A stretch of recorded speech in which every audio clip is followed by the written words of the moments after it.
Bon, pour ceux qui regardent sur YouTube, désolé, il y a eu un gros souci avec la connexion du lycée.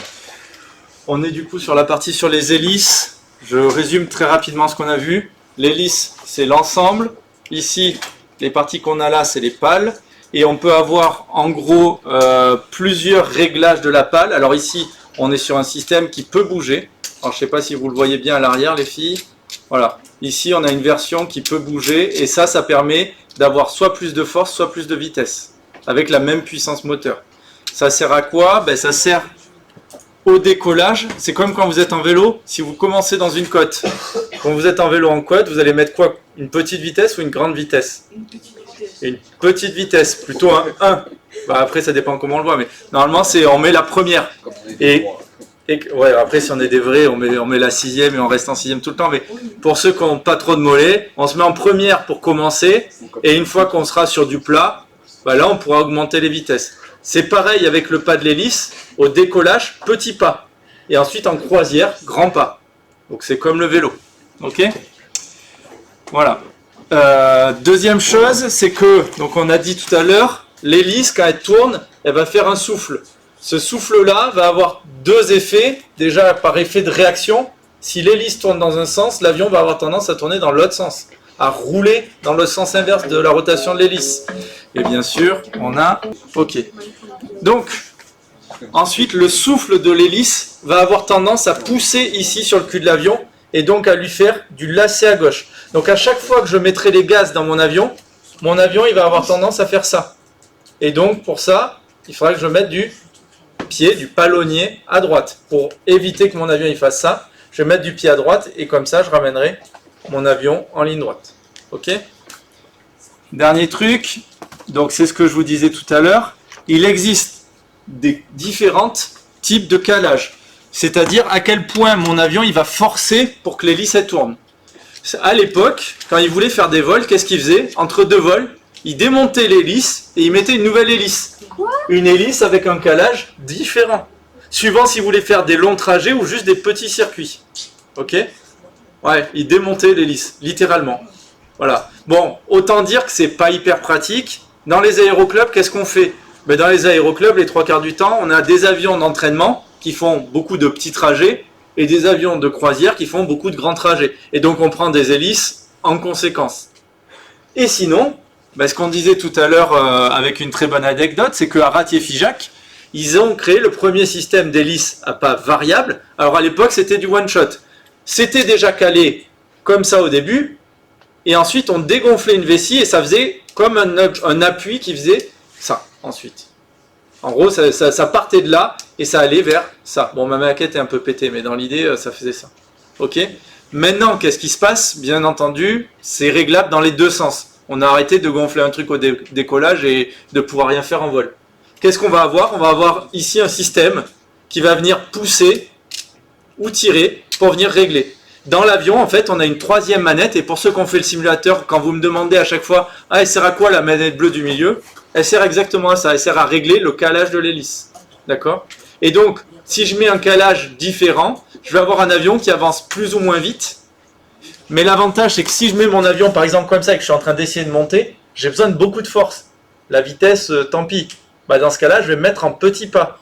Et quand je suis en ligne droite, je vais aller vite, je vais aller loin, donc je vais me mettre en grands pas, parce que j'ai plus besoin de beaucoup de force.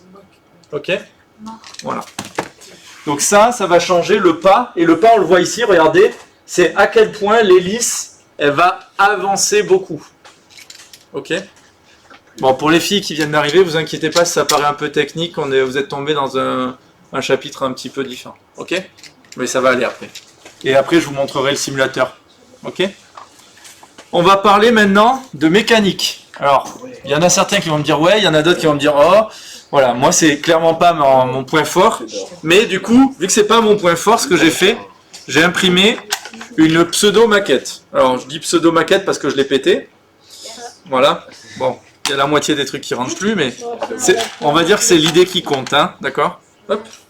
Voilà, regardez comme elle est belle ma maquette. Oh là là. Bon, elle est pétée, mais dans l'idée c'est ça. Là, j'ai quoi? Est-ce qu'il y en a qui savent ce qu'on retrouve comme élément? Donc ici, il faut bien imaginer, je vais avoir en sortie, là, derrière, c'est le moteur. Hein. Alors, vas-y. Ouais, il y a un truc qui est tombé, il y a plein de trucs. C'est le vilebrequin. Alors, en bleu, c'est le vilebrequin. Ouais. En rouge, En violet, là, en violet, c'est la bielle. c'est la bielle. Alors, c'est quoi la différence? Les filles, au fond, s'il vous Le plaît. vilebrequin, c'est là où sont accrochés les bielles. C'est ce qui tourne. Ouais, exactement. La partie bleue, regardez, c'est la partie qui tourne. Ok? Sur cette partie bleue qui tourne, normalement, si ma maquette, elle n'était pas à moitié pétée, je vais me mettre là si c'est mieux, j'ai la bielle qui vient de tenir dessus. Bon, c'est pas très pratique hein, dans l'idée. Qu'est-ce qui se passe quand ça tourne? Ben, en gros, ma bielle, elle monte et elle descend. Et quand elle monte et elle descend, ça pousse la partie verte qui s'appelle le piston. Ok. Alors, vous allez me dire, mais... Alors, c'est quoi qui fait tourner? Est-ce que c'est le moteur qui fait tourner? Non. Et non, c'est le but de faire tourner l'axe. C'est la Ok. force qui pousse les pistons vers le bas. Exactement. Je vais avoir une force qui pousse. Alors, je fais tomber ma bielle parce qu'elle me saoule. Ici, je vais avoir... Hop, si je sors les bons petits trucs. Ici, normalement... Alors, en théorie, c'est censé se fermer et s'ouvrir, hein, mais... Voilà. J'ai ici deux petits trucs qui peuvent venir fermer et ouvrir les flux. Ok? Je vais avoir quoi comme flux? Bah, je vais avoir de l'air qui rentre et de l'air qui sort. Ça, c'est pour l'air. Et ici, Et l'échappement. ça, c'est quoi? Bougie. La- Un injecteur. Alors, ça dépend des modèles, mais ça peut être soit une bougie, soit un injecteur. L'idée, c'est quoi? On va aspirer du liquide et donc de liquide, de l'essence et de l'air.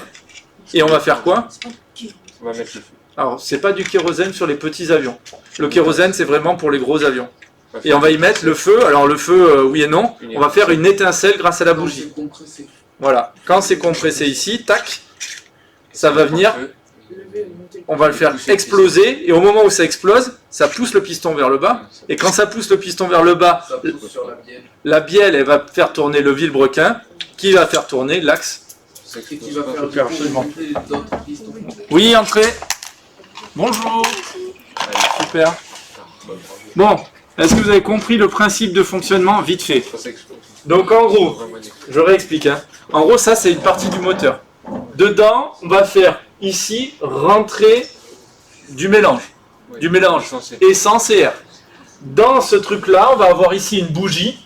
Et la bougie, c'est en gros, c'est un truc qui va faire l'étincelle. Elle est sur le côté là. Elle est sur le côté où? Au milieu. Entre le carter et la soupasse d'émission. Ah oui, ils l'ont mise ici. Bon, bref, c'est un peu Ça bizarre. marche aussi. Ok, ça marche aussi. La bougie a fait l'étincelle qui va faire exploser le mélange. Et quand le mélange il est explosé, ça va pousser ça vers l'arrière. Et ça, bah, du coup, comme ce morceau-là, là, la bielle, elle va pousser le vilebrequin qui va se mettre à tourner. Et donc, c'est comme ça qu'on fait de la rotation. Le moteur, comme il tourne, il repousse le piston. Et comme le moteur il a de l'élan, il va repousser le piston pour les phases d'après. Et on va voir qu'il y a 4 phases. Nous, on va parler que du moteur 4 temps. Les autres moteurs, on s'en fichera un petit peu. Ok? Ouais, c'est un peu plus compliqué.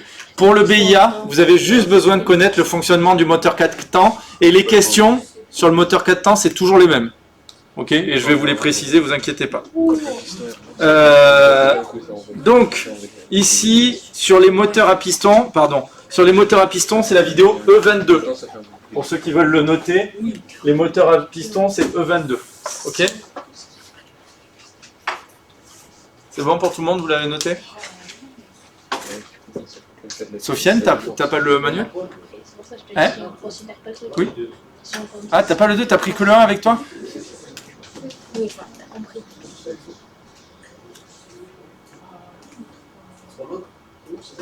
Ouais, ok. Et on est page 80 si tu veux. Non, non, c'est le 2 qu'on est en train de faire. Ouais. On est en train de faire la dernière séance de celui-là. Ok?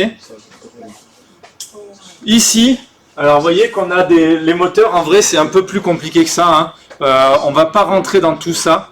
Ce qui va être important, c'est quoi? C'est que j'ai plusieurs pistons et j'ai plusieurs bougies. Je sais pas si vous vous souvenez, mais dans l'avion, ici là, on va imaginer, ça c'est ma bougie. Ok, hop, ma bougie elle est faite de 2 petites barres comme ça. Et en gros, c'est ça qui va créer l'étincelle. La bougie ici, elle vient créer une étincelle entre les deux.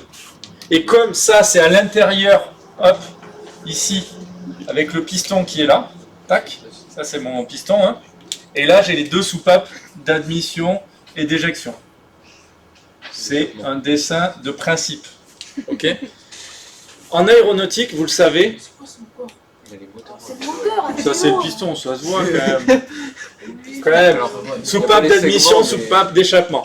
Ce qui est important, c'est qu'en aéronautique, on double tout le temps. Ça veut dire quoi qu'on double tout? Ça veut dire qu'en fait, j'ai pas une bougie, j'ai deux bougies. Il y a deux segments. Il y a deux bougies, et ces deux bougies-là sont alimentées par des systèmes différents. Oui, ah ouais. C'est ce Ah oui, qu'on il y a appelle le- les magnétos. Les magnétos, c'est un boîtier qui va créer les très hautes tensions qui vont permettre de créer les étincelles.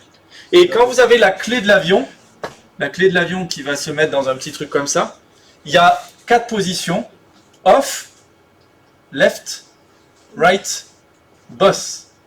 Ça veut dire quoi ces positions? Off, j'ai tout d'éteint. Gauche, ça veut dire que j'ai que le magnéto gauche qui fonctionne. C'est-à-dire qu'il va alimenter qu'une des deux types de bougies. La série là, ce sera toujours gauche, la série là, ce sera toujours droite. Sur toutes les différentes bougies. Ok? Right, ben, c'est l'autre bougie, et boss, c'est les deux. Et en fait, quand on va faire les essais de l'avion au décollage ou quand on a des problèmes, on va venir prendre la clé qui, normalement, en temps normal, on est sur boss. Ok? Ma clé, elle est là. Et bien, s'il y a un problème, à un moment, mon moteur, je l'entends qui plop, plop, plop. Ouais. Qu'est-ce que je fais? Je viens de tester que droite ou que gauche. Et à un mode de moment, s'il y a une des bougies qui est morte, en fait, mon avion, le moteur va s'arrêter. Et donc, je saurai que dans les bougies droites, j'ai un problème. Ou dans le magnéto droit, j'ai un problème. Voilà un petit peu à quoi ça sert de Si savoir tu as tout un ça. problème. Et si on a un problème, bon, ben, on va aller se poser assez vite après. Mais techniquement, comme il y a deux séries, l'avion, il peut voler avec une seule. Hein. C'est pas grave. Mais en cas où, on a deux séries pour justement pas mourir. Ok? Donc ça, c'est pour les magnétos. Tout le reste qui est là, on s'en fiche. Ok? Je vais pas rentrer dans les détails. Il y a de l'huile dans le moteur. Ça, c'est important à savoir quand même. L'huile, elle sert à quoi? À lubrifier les paliers du Jeep. À lubrifier. Pour qu'en gros, toutes les pièces mécaniques, elles frottent pas. Si elles frottent, qu'est-ce qui se passerait si ça frottait? Ça chauffe. Ça chauffe Ça abîme. et ça s'abîme. Voilà, ça se grippe, ça s'abîme, voilà. Ok. Donc là, je viens pas dans tout le détail parce qu'on s'en fiche. Ok. Fonctionnement d'un moteur thermique. Le moteur a deux temps. Je vais vous le dire. On va pas en parler. On le retrouve sur certains mobilettes. Je dirais pas jusqu'à moto, hein, mobilettes. Ah si, il y a des motos. Il y a des moteurs deux temps. Oui. Ok, d'accord. Il y a des 500 Mais centimètres de temps. Ok, Même, Même des sportifs. ok. Bon, pour le BIA, on s'en bat les steaks. Ok. Pour le BIA, ce qui va nous intéresser, c'est ces 4 temps. Ces 4 temps, vous les retrouverez dans la vidéo E23. Ok. Est-ce que il y en a qui savent? Alors bon, j'entends qu'il y a des gens qui sont un peu calés sur la mécanique. Les autres, est-ce que vous avez une idée un petit peu des différents noms de ces trucs-là? Non. Merci. Ouais. Deux temps, c'est le nombre de tours fait fait deux tours, et 4 temps, c'est fait 4 tours. Ouais. Non, c'est 2 tours. En 4 temps, elle fait 2 tours en fait. Mais il y a 4 phases. La première, c'est la phase, alors c'est écrit en dessous, mais c'est écrit en tellement petit, c'est la phase d'admission. La phase d'admission, qu'est-ce qu'on va faire? Le piston, il est en train de descendre. Ok? Et à ce moment-là, vous voyez qu'il y a une soupape là. Une soupape, c'est quoi? C'est un petit truc qui va pouvoir bouger. Et vous voyez qu'au moment où je descends, la soupape, elle va laisser passer ici le mélange. Ok? Ici, on va avoir un mélange directement carburant plus air. Ok? Le mélange, il est aspiré dans la chambre de combustion. Deuxième étape, compression. Donc la compression, vous voyez bien que pour l'instant, le moteur, il ne me fournit pas d'énergie. J'ai besoin d'énergie pour descendre, j'ai besoin d'énergie pour remonter. Elle est pas l'explosion. Elle va être juste après. La compression, je viens comprimer le gaz pour que tout le gaz ou tout le mélange que j'ai absorbé, il soit dans une toute petite zone. Ce qui va me faire une densité beaucoup plus importante. Et là, à ce moment-là, qu'est-ce qu'on va faire? Entre la compression et la détente, on va faire une étincelle. Ici. Donc la bougie, elle fait une étincelle et qui va me faire une explosion du coup. Hein.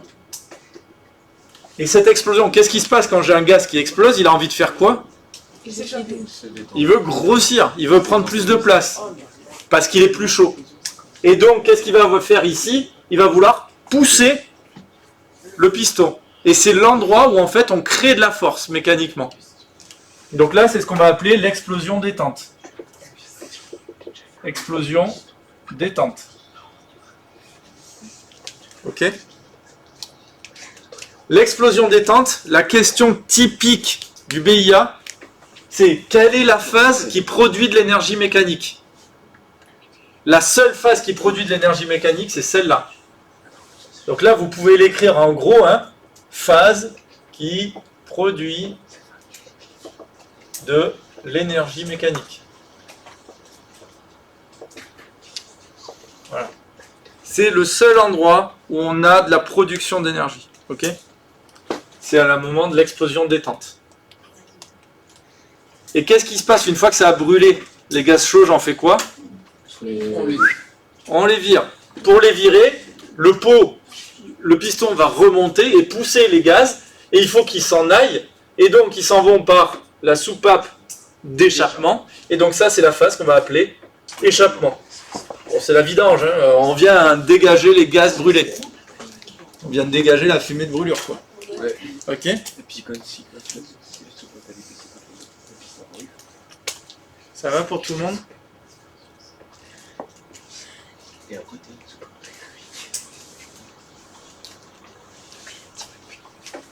Donc la question classique, on peut vous demander 2-3 choses dans le BIA. La première question, c'est quelles sont les 4 phases du moteur 4 temps. On va vous proposer des ordres et il faut juste que vous retrouviez le bon ordre. Ça, c'est la première question. Et deuxième question, c'est parmi les 4 phases, quelle est celle qui produit de l'énergie mécanique? Donc la phase qui produit de l'énergie mécanique, c'est l'explosion détente. Voilà les 2 questions principales sur ça. D'accord? Après, on peut vous poser des petites questions sur quel est l'élément qui relie la bielle au piston. Le vilebrequin au piston, c'est la bielle. Ok? Donc on peut vous demander du vocabulaire sur ces 3 trucs-là. Le truc qui est autour, c'est ce qu'on appelle le carter. Et après, les 2 soupapes et la bougie. Voilà les 5 mots à connaître, quoi. Ok? Le reste, on s'en fiche. Ok? les types de moteurs. Pardon? Les moteurs, on s'en fout. Ouais, non, on s'en fout après le reste. Ils peuvent demander genre l'ordre des trucs ou pas? Ouais, on peut te demander l'ordre des phases, mais attention, c'est un QCM, donc on va te reproposer plusieurs ordres de phases. Ouais. Ce qui est important, c'est que dans ta tête, tu arrives à te visualiser comment je fais pour faire tourner le moteur. D'abord, il faut que je prenne du carburant, ensuite je viens le compresser, ensuite ça explose, et ensuite je viens dégager les gaz et je recommence. J'absorbe, je compresse, ça explose, je m'en dégage. Et voilà, si tu as compris ça, tu as compris les 4 phases. Ok? C'est bon pour tout le monde? Ok. Je peux effacer? Inès, c'est bon? Ok. Au fond aussi, c'est bon? Alors. Le carburant. Alors, du coup, on en avait parlé, mais on en reparle. Il y a aussi une vidéo spéciale sur ça, c'est la E24. Le carburant. Hop. Qu'est-ce qu'on utilise comme carburant? De l'essence. Oh, c'est une sorte d'essence, c'est pas du kérosène. Le kérosène, c'est plutôt pour les gros avions. C'est du SP110. Ouais, c'est du. Alors nous, on l'appelle du 100 LL. Alors parce que SP, c'est sans plomb. Ah, et là il y a du plomb. Ok, 100 LL. Qu'est-ce qu'on peut dire sur le 100 LL? On peut dire un truc intéressant. Est-ce que vous savez combien pèse un litre de 100 LL? Est-ce que c'est plus léger ou plus lourd que l'eau? Plus léger. C'est plus léger que l'eau. Donc en Ah oui, fait, c'est vrai. ici on a une densité de 0,7. Ça veut dire quoi? Ça veut dire que 1 litre pèse 0,7 kg, donc 700 grammes. 1 litre. Ouais, 1 litre pèse 700 grammes. Du coup, ça veut Ok. dire que si on en met dans de l'eau, ça flotte. Donc ça veut dire que C'est- si j'en mets dans de l'eau, ça flotte. S'il y a de l'eau dans le réservoir. Et s'il y a de l'eau dans le réservoir, on n'est pas content. Elle est au Ok? Ce que je sais pas si vous vous souvenez, mais quand on a été à l'aéroclub, ceci est mon avion. Hop, Et soulève. il est pas si mal fait pour une fois. Donc, vite fait, hein. Ok. Si, regarde, ça se voit. L'hélice est là. Ok. On avait dit, imaginons, donc ça c'est un avion vu de face. Ok. Dans l'avion, les carburants, les réservoirs, ils sont où? Dans les Dans les ailes. Dans l'aile. Donc ici, je vais avoir mes réservoirs qui sont ici. On imagine qu'ils sont comme ça. Tac, tac, Il passe Ouais. pas d'aile, normalement. Ouais, il dépasse pas de l'aile, mais c'est bon, c'est l'aile qui était trop petite. C'est débordé. Ensuite, le moteur, vous êtes d'accord que quand j'ai des ailottes, le moteur il est comme ça. Donc en fait, on va venir alimenter le moteur en carburant par gravité directement. On n'a pas besoin de pompe pour venir amener comme ça. Qu'est-ce qui se passe si j'ai dans la nuit de l'humidité et de la condensation? Alors on va imaginer qu'ici j'ai mon carburant en verre. Hein. Hop, ça c'est mon carburant. Hop. Il fait des vagues, ouais, on ne sait pas pourquoi. Ouais. Elle va se mettre sous et du coup elle va être prise avant. Donc si j'ai des petites gouttes d'eau qui apparaissent dans le réservoir, qu'est-ce qu'elles vont faire? Elle se met dessus. C'est plus lourd que le carburant. Donc en fait, ces petites gouttes d'eau, elles vont venir couler. Et donc elles vont venir se mettre ici. Dans le cahier. Et qu'est-ce que je vais faire dans mon moteur si je lui mets de l'eau? Je viens le Tout cassé. noyer. Ok? Ça va pas être terrible d'alimenter le moteur en eau. Pour éviter ça, qu'est-ce qu'on a? On a ici, hop, un petit truc qui est relié juste ici, tac, Ah, oui. et juste ici. Bon, je schématise, hein. Ouais. Et on a une petite manette qu'on vient tirer, et ça permet quoi? Ben en fait, juste avant de commencer à voler, on va venir vidanger légèrement le début du carburant, et bien entendu, quand on est très responsable, on met une bouteille en dessous, hein, bien sûr, on ne le jette pas par terre, et surtout pas dans l'herbe. Donc ici, on vient faire couler, tac, et qu'est-ce qui va se passer? On va avoir légèrement de carburant, et au fond, on verra peut-être nos petites gouttes d'eau. C'est très léger, mais on arrive à pas mal le voir quand même dans le truc. Ok. Prochaine fois qu'on va au club, à l'aéroclub, vous me le direz, on prendra dans une petite bouteille en plastique et je rajouterai de l'eau volontairement dedans pour qu'on voit bien. Ok. Voilà, donc avant chaque vol, alors avant chaque vol de la journée, on n'a pas besoin de le faire avant chaque vol, hein, mais on vient vidanger légèrement l'avion pour être sûr qu'il n'y ait pas d'eau dans le circuit d'alimentation en carburant. Ça nous évite d'être triste. Ok. De tout casser. Et donc on vient purger lors de la pré-vol. Ici, vous avez un peu l'exemple de comment ça marche, c'est-à-dire qu'on a deux éléments qu'on va régler dans l'avion pour venir alimenter le moteur en carburant. C'est bon? D'abord, le truc classique, la manette des gaz. La manette des gaz, elle va dire à quel point je mets beaucoup de mélange. Vous voyez qu'ici, vous imaginez que c'est un élément qui va laisser plus ou moins passer. Si ma manette des gaz elle est à 0, ça vient bloquer complètement le passage. Si ma manette des gaz elle est au max, ça vient laisser complètement passer le mélange. Ok? Mais ça, le problème, c'est qu'en altitude, qu'est-ce qui se passe? Est-ce qu'il y a plus ou moins d'oxygène en altitude? Et en moins d'oxygène. Il y a moins d'oxygène. Donc si j'envoie la même quantité de carburant, mais que j'ai moins d'oxygène, ben en fait tout le carburant ne va pas brûler. Et donc du coup, qu'est-ce qui se passe? Ben, si je brûle pas tout le carburant, c'est comme si je prenais des seaux et que je m'amusais à jeter des seaux de carburant par la fenêtre parce que je ne l'aurais pas brûlé. Ça, c'est ce qu'on appelle un mélange riche. Ça veut dire qu'il y a trop de carburant par rapport à la quantité d'oxygène. Et un mélange riche, c'est pas bon parce qu'on consomme pour rien. Qu'est-ce qu'on va vouloir faire? On va vouloir réduire la quantité de carburant pour la certaine quantité d'oxygène. Et pour ça, ben, il faut qu'on puisse le régler. On a une manette. Sur le simulateur, c'est la manette qui est tout à droite.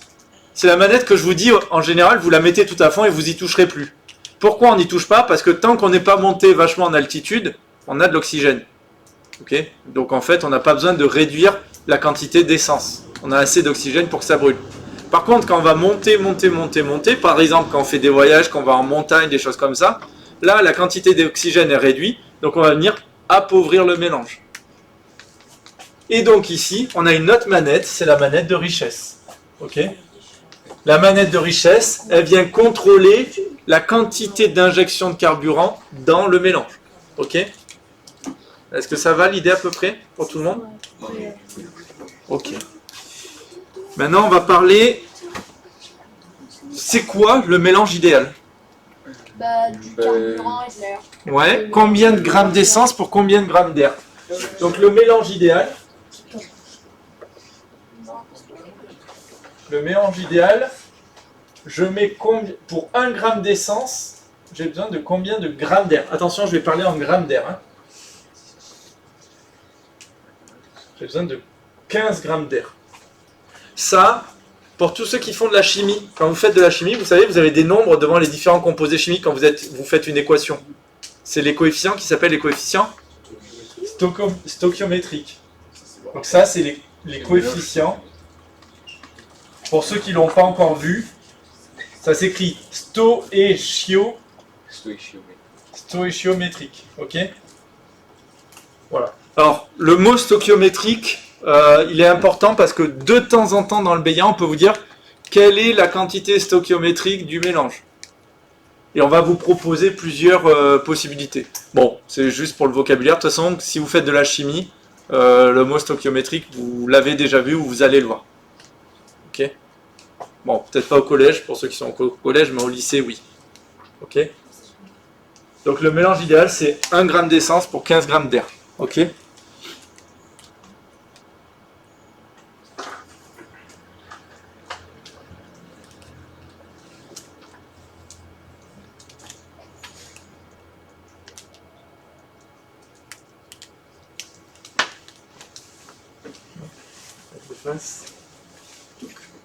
Ça se déface. Ça aussi. Et on peut avoir un mélange qui est trop riche ou trop pauvre. Ok? Dans les deux cas, c'est pas bon. S'il est trop riche, je gaspille du carburant pour rien. Il va pas brûler, donc tant pis. Ouais. Mais ça abîme pas le moteur. Par contre, s'il est trop pauvre, Ça fait une détonation. ça fait des trop grosses explosions. Et trop grosses explosions, j'ai mélangé deux mots, ok? Ouais. Trop grosses explosions, et ça chauffe trop, et donc ça peut complètement bousiller le moteur. Hein. Ça fait la détonation, du coup ça fait une détonation. Ça fait même plusieurs détonations, ça peut faire plusieurs détonations et tout ça. Enfin bref, c'est un bordel, c'est pas terrible. Ouais, on bousille le moteur en mettant un mélange trop pauvre. Il vaut mieux un peu gaspiller. Il vaut mieux un peu gaspiller. D'ailleurs, quand on fait le réglage, en général, on a une technique, c'est que on met le mélange, au début on le met toujours plein riche, hein. On va réduire jusqu'à un moment où on entend que ça devient pas terrible, et on remet un peu plus. On a une petite marge, et on se met toujours un peu trop riche par rapport à ce qu'il faudrait, pour éviter d'abîmer le moteur. Il vaut mieux gaspiller un chouïa qu'abîmer le moteur un chouïa. Au prix des moteurs des avions, il vaut mieux faire ça. Changer un moteur, ça coûte, sur le petit Cessna, là on est sur 30 000 à 45 000 euros. Ouais. Voilà, le moteur. Ok. Combien un avion comme le Cessna? Ça dépend. C'est de l'âge qu'il a, du moteur, de tout ça. Du coup, je peux pas te répondre parce que suivant si tu achètes le Cessna avec un moteur neuf ou avec un moteur qui est quasiment mort, ben, le prix il sera divisé par 2 ou 3. Donc voilà. Ok. L'allumage, on en a déjà parlé. Si vous voulez savoir, c'est dans la vidéo E27. Ok. Donc l'allumage, il se fait grâce aux bougies, et les bougies, l'étincelle, elle est créée par le magnéto. Le magnéto, c'est la machine qui crée des grosses tensions et qui va faire des étincelles pour les bougies. Mais il n'y a pas de calculateur maintenant. Ah, bon, en plus, il y a ça. Avec l'injection. Ouais, mais je ne vais pas rentrer dans les détails. On est sur un cours d'initiation. Hein. Et puis je suis très nul en mécanique. Elle était Plus pour simple avec un calculateur. Oui, c'est plus simple avec un calculateur tant qu'il marche. Ouais. Allez, on attaque la dernière partie. Ça va pour la partie moteur? Bon, il n'y a pas énormément de questions dans le BIA sur le moteur, c'est souvent sur les 4 phases. Hein. Faut pas croire. Maintenant, on va parler des turboréacteurs. Pour ça, je vais mettre des animations. L'idée d'un turboréacteur, c'est quoi? C'est que quand j'ai un gaz qui est sous pression, qui sort d'un ballon, qu'est-ce qui se passe pour le ballon?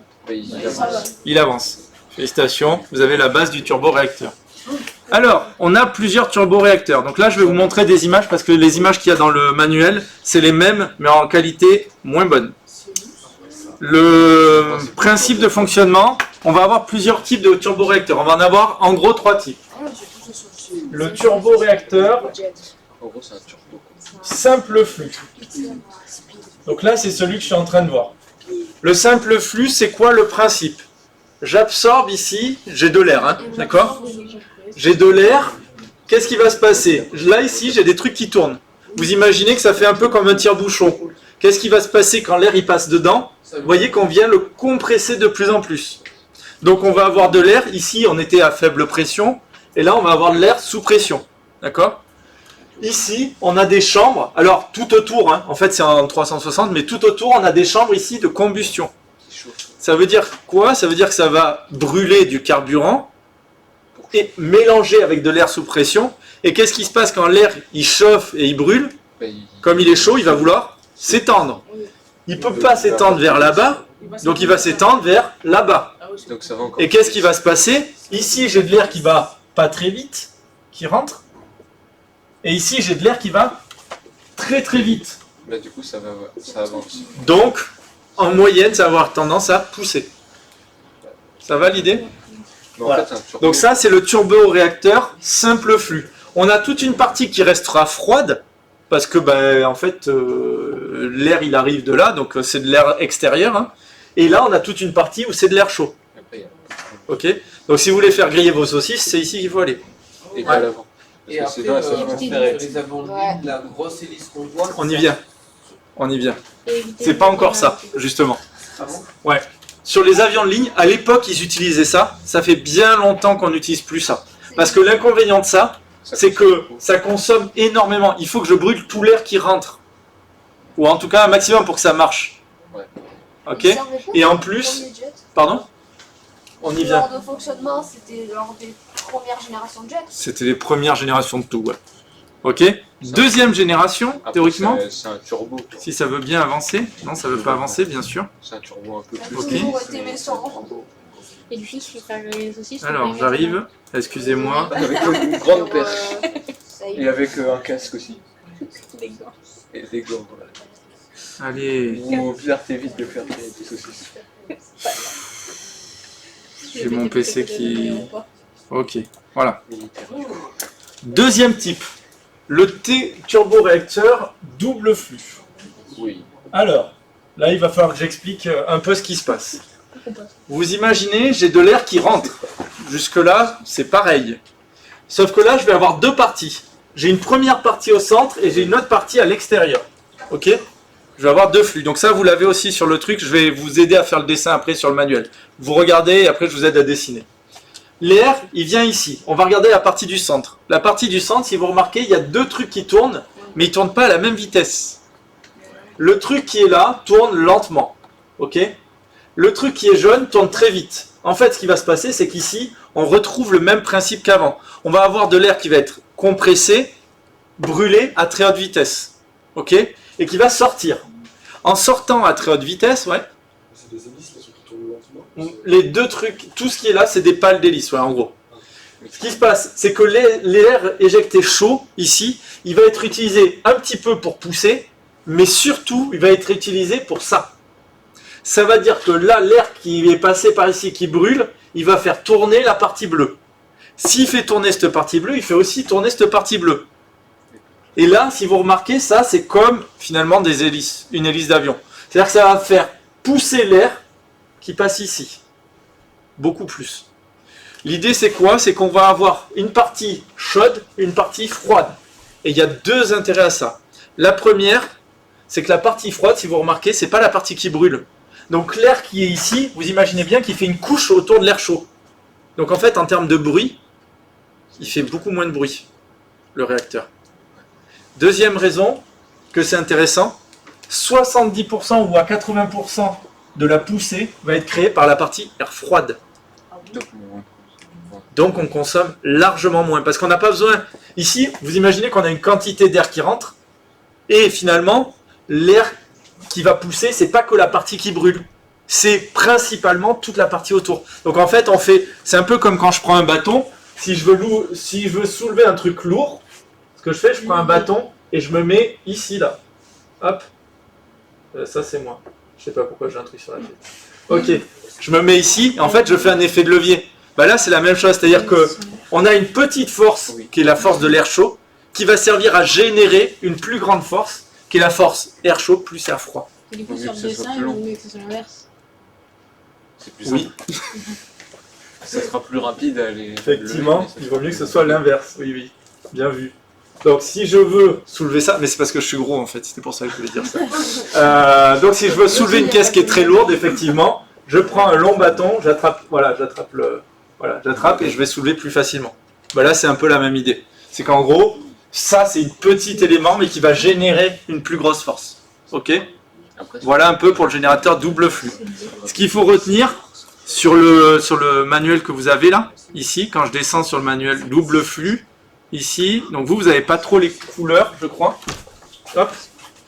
On a la partie chaude qui est ici. Donc là, ce que vous pouvez faire, c'est colorié cette partie-là, là, pour montrer que cette partie-là, c'est la partie chaude.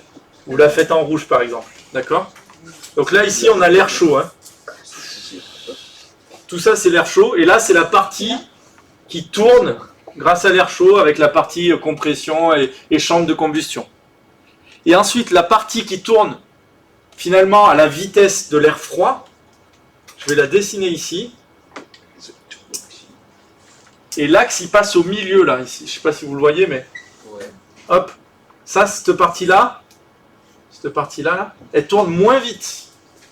Et l'air froid, il est ici. Mais est-ce que du coup la partie violette elle tourne grâce à Alors, la partie rouge tourne parce que, ici, quand je fais exploser l'air chaud, ça fait tourner la partie rouge qui vient faire tourner le compresseur. Ouais, c'est pareil, c'est le... Et ici, quand j'ai l'air chaud qui passe là, il fait tourner cette partie bleue qui fait tourner la partie soufflante de l'avant. Et donc, pour répondre à la question de tout à l'heure de Moaya, ce qu'on voit sur les avions de ligne, c'est cette partie-là, en fait, nous. Nous, on voit que la première partie. Que la grosse hélice, c'est la soufflante. Ouais, c'est bon? C'est quoi ce qu'il faut dessiner? C'était juste mettre des couleurs. En gros, dire, là, tout ça là, toute cette partie-là, cette roue-là, cette roue-là, cette roue-là, cette roue-là, cette roue-là, c'est les parties rouges qui tournent plus vite. Ensuite, l'air chaud, c'est l'air qui passe dans toute cette partie-là, entre là et là. Ça, c'est l'air chaud. L'air chaud, il va faire tourner ces hélices-là qui font tourner la partie compresseur. Mais l'air chaud fait aussi tourner ces hélices-là. Et ces hélices-là, elles sont reliées par un axe au milieu qui fait tourner toutes ces roues-là, dont la soufflante qui vient pousser l'air froid. Et là, ici, l'air froid, il est contenu, si je dessine mon réacteur, il est contenu ici en fait. Hein. Là, tac. Ça, c'est la sortie du réacteur, tu vois. Tac, à droite. La sortie du réacteur, j'ai l'air chaud au milieu et l'air froid autour. Ça va, malgré la qualité pourrie de mes dessins? Sylvia, ça va à peu près? Ouais. Ok. Au fond, ça va, vous arrivez à suivre à peu près? Ouais, même si c'est de la mécanique et tout ça. Ok. Je vous montrerai le simulateur après. Ok? C'est bon pour tout le monde? Ok. Bon, il n'y a pas souvent beaucoup de questions sur les turbocompresseurs. Hein. Ok. Mais bon, ça fait partie quand même de la culture générale sur l'aviation et notamment sur l'aviation plutôt de commercial et de transport. Après, c'est le même fonctionnement. C'est le même fonctionnement? Fonctionnement qu'un turbo de voiture.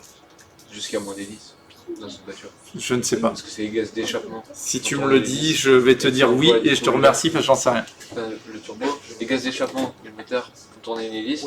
Ok. Et cette hélice, elle envoie l'air sous pression dans le moteur. D'accord, ok, ben, je savais pas. Je te remercie. Il nous reste un dernier truc à voir. Le turbo.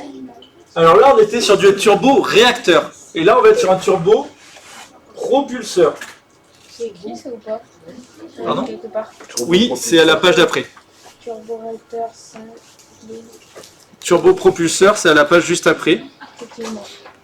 Le turbopropulseur, c'est quoi? C'est en fait un turboréacteur simple sur laquelle, à l'avant, on a ajouté une hélice. Mais une vraie hélice, par contre, cette fois. Pas une soufflante, une vraie hélice qui fait le boulot d'une hélice. Ok? Ça, c'est ce qu'on voit quand on voit les avions avec 3-4 hélices sur les côtés, comme ça, là. C'est des turbopropulseurs. Ok? Voilà. Et les gaz d'échappement, en général, sont vers le bas. Ils ne sont pas vers l'arrière. Ils ne servent pas à la pousser. Toute l'énergie mécanique est utilisée pour faire tourner l'hélice. Ou les hélices, du coup. C'est bon? Ça, vous le retrouvez dans la vidéo E32, pour ceux que ça intéresse. Hop, de le noter. Du coup, vu les avions comme l'Airbus A400M, est-ce que c'est comme ça? La 400M, ouais. Oui, c'est ça. Ok. Ça, c'est bien parce qu'avec des hélices, on a des meilleures performances, ça consomme un peu moins et tout ça. Par contre, on n'atteint pas des vitesses extraordinaires. Ok. Ensuite, il nous reste un dernier truc, turbomoteur. Alors, le turbomoteur, je ne vais pas rentrer tout dans les détails. À quel endroit on trouve le turbomoteur? C'est dans les hélicoptères. Turbomoteur, c'est dans les hélicos. Il n'y a pas trop d'hélicos qui sont encore maintenant en fonctionnement. Où? Quoi? Il n'y a pas beaucoup d'hélicos qui ont le même fonctionnement, je crois. Non, non, non, il y a plein de fonctionnements possibles. Là, on présente un truc. Avant, Je vais pas rentrer trop dans les détails. Avant, c'était comme ça, mais bon, faut pas Ce qu'il faut savoir, c'est quoi? C'est que on va avoir un système en plus de renvoi mécanique des axes de rotation. Ok? Je vais pas trop détailler parce que c'est pas intéressant pour vous de savoir tout ça. Si ça vous intéresse, je vous invite à aller voir des vidéos sur les turbomoteurs. Ok? Il n'y a pas de question sur ça dans le BIA. Une question qu'on retrouve dans le BIA de temps en temps, mais très rarement, les statoréacteurs.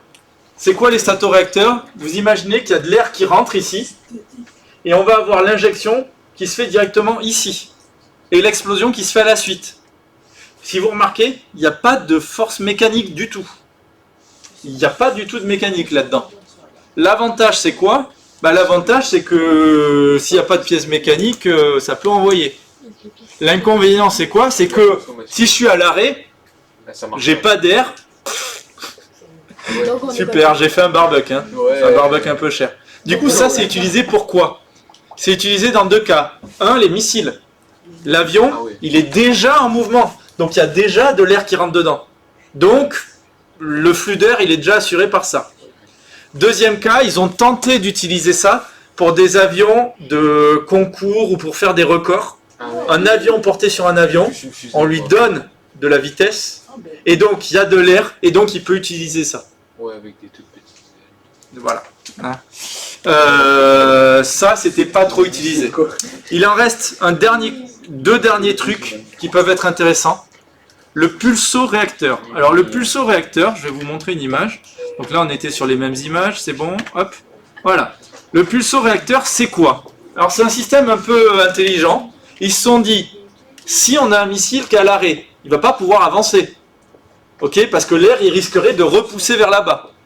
Ils se sont dit, qu'est-ce qu'on maîtrise pour éviter que l'air, il reparte? On va mettre des soupapes ici qui vont se fermer. Donc on va venir faire rentrer de l'air, fermer, faire l'explosion, refaire rentrer de l'air, fermer, faire l'explosion, etc., etc. Donc qu'est-ce que ça fait? Ça fait des poussées comme ça par à-coup. Un peu finalement, si on regarde, ça ressemble un peu au principe des pistons. Hein. Oui. Admission, explosion, sauf qu'on n'a pas de pièces mécaniques qui bougent, à part les soupapes. Ok. Ça, c'était utilisé dans certains types pour pouvoir commencer sans avoir de vitesse. Ok. Et il existe ensuite, donc ça c'est le pulso-réacteur. Il existe ensuite le moteur fusée. Alors moteur fusée, ce qu'il faut savoir, c'est que les carburants ils peuvent être sous deux formes. Quand j'ai une fusée, je peux avoir des carburants comment et comment? Soit solide, soit liquide. Ce qu'on va appeler les carburants des fusées, c'est ce qu'on va appeler l'ergol. Et on va avoir de l'ergol solide et de l'ergol liquide. Donc ça, c'est le carburant des fusées. Hein. Carburant des fusées. Ok? Voilà. On va avoir le moteur fusée. Ce qu'il faut retenir, le mot important, ça va être quoi? La partie qui est ici, là, très bien dessinée grâce à mes talents. Ça s'appelle comment cette partie-là, là? La tuyère. Voilà. La tuyère, avec un T. Pas avec un C. Non, pas une cuillère, une tuyère. Voilà. Là, ici, après, on va avoir un mélange, des explosions et tout ça. Ok? C'est pas très important. Si vous voulez savoir un peu plus, quand j'ai des moteurs à ergol solide, comme c'est du solide, je peux pas aller le gratter pour le mettre dans mon moteur. J'ai pas un mec qui vient mettre des pelletées entières d'ergol. Ouais. Mais après, la cuillère, c'est fait en quoi comme matière? Oula, c'est très solide, c'est des alliages très solides qui résistent à la chaleur surtout. Mais sûrement très Ça cher. choque vachement. Oui. Je finis juste sur ça. Quand j'ai des moteurs de fusée solides, le solide, il est organisé comme ça. Là, la partie verte, c'est le solide. Pourquoi? Parce que quand je vais le faire brûler, ça va venir brûler et manger petit à petit les murs comme ça. Et en fait, ça fait que l'air, il va toujours avoir un mouvement vers là-bas. Le fait que le solide il soit organisé comme ça en cône, ça fait que ici, on va avoir toujours la chambre de combustion, elle est dans la partie grise. Et ça vient s'éjecter comme ça. Ça, on le retrouve dans quoi? On le retrouve si vous fabriquez un jour vos propres fusées. Vous pouvez acheter des sortes de pétards. Et c'est pas des pétards, hein, c'est des moteurs fusées. Et à l'intérieur, c'est organisé comme ça. On vient mettre une mèche ici, on allume, quand la mèche elle rentre et qu'elle allume le solide qui est à l'intérieur, il va brûler pendant une certaine durée avec une certaine force. Voilà. Et quand on achète le moteur fusée, on va choisir quelle force, pendant combien de temps, etc. Et plus on voudra de force, plus on voudra longtemps, plus le moteur fusée il sera gros. Attention, pour acheter des moteurs fusées, il faut des autorisations. C'est comme pour les feux d'artifice, assez gros. Ok. Si j'ai un moteur fusée qui fonctionne à ergol liquide, cette fois, j'aurai des pompes qui vont faire arriver du carburant et du comburant. C'est quoi, en gros? De l'oxygène et alors par exemple de l'hydrogène, ou après des carburants qui peuvent brûler aussi, dans certaines configurations. Ok? Voilà. Donc là, on a fini cette partie-là. Ce que je vous propose, il nous reste un tout petit peu de temps, je vais vous distribuer le sujet 2020 de cette partie, et vous allez commencer à chercher ces questions-là. Et soit on les corrigera la prochaine fois, parce que vu l'heure, on n'aura probablement pas le temps de finir aujourd'hui. Ok? Et voilà, donc je vais vous les distribuer maintenant. Et voilà. Est-ce que vous avez des questions sur tout ça? Donc là, on a fini un chapitre sur 5. D'accord? On va attaquer le deuxième. Le deuxième qu'on attaquera la semaine prochaine, ce sera toute la partie aérodynamique. C'est-à-dire les différentes forces qui font que l'avion vole, comment elles s'organisent, dans quel sens elles sont, etc. Vous allez voir qu'il y a une partie des infos que je vous ai déjà un petit peu données. Donc normalement, vous ne serez pas trop perdu. Après, la deuxième partie, c'est la partie la plus physique, entre guillemets. Vous inquiétez pas, on n'a pas beaucoup d'équations, on n'a pas beaucoup de calculs, on n'a pas beaucoup de tout ça. Moi, je vais vous expliquer plein de choses, avec des équations, avec des trucs comme ça, mais je vous dirai à la fin, à chaque fois, ce qu'il faut retenir. Donc, n'ayez pas peur, même si vous n'avez pas déjà vu tout ça. Le BIA, c'est un QCM, c'est pas insurmontable, et des élèves de 3e, chaque année l'ont, sans être des génies en physique ou en maths. Donc, il n'y a pas besoin de se stresser. Il faut juste avoir plus que 10 sur 20 à la fin. Hein. Okay. Donc, et 10 sur 20, bah, la partie connaissance des aéronefs, c'est facile d'avoir une très bonne note. Bah, si vous êtes un peu moins fort en sciences, bah, vous aurez un peu moins de points sur la deuxième partie. Et après, il y a encore l'histoire, la météo et la navigation. Donc il y a des parties faciles à avoir.